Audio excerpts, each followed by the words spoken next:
Subscribe करें हमारे YouTube channel साधना gold को और पाएं वीडियोस सबसे पहले। बेल आइकन दबाना ना भूलें।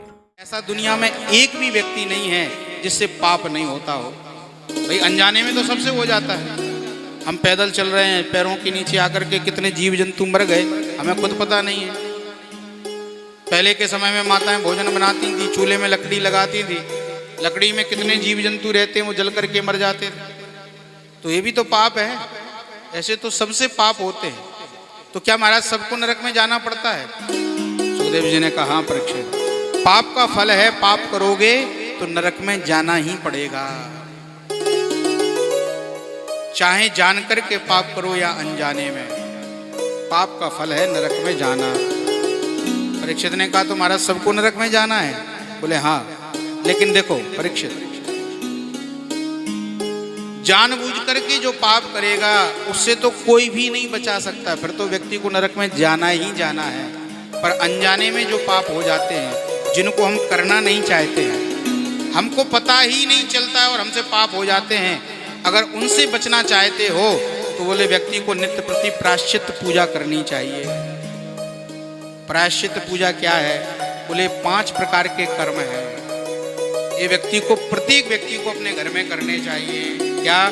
बोले जब घर में भोजन बने तो प्रथम रोटी गाय को निकालो, जिसको गौग्रास कहते हैं। गाय को भोजन देना यज्ञ के बराबर है, पहला यज्ञ। दूसरा, बोले भोजन जब बन जाए अंतिम रोटी कुत्ते को दो। कुत्ते को अन्न खिलाना ये भी पुण्य का काम होता है। शास्त्रों में लिखा हुआ है, कुकर को भोजन देना, उसको संतुष्ट करना धर्म का काम, धर्म होता है, पर उसका स्पर्श करना बोले धर्म को नष्ट करता है।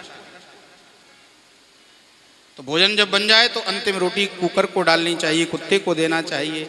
ये दूसरा यज्ञ है। तीसरा यज्ञ, बोले घर में कोई भी अतिथि आवे तो उसको भोजन कराओ, भूखे को भोजन कराओ, ये तीसरा यज्ञ है।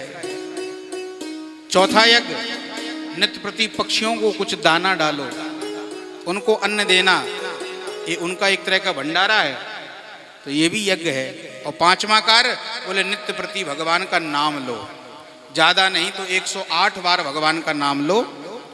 इससे अनजाने में किए हुए जो पाप कर्म हैं उनके बदले हम नरक में जाने से बच जाएंगे, उनका प्रायश्चित हो जाता है।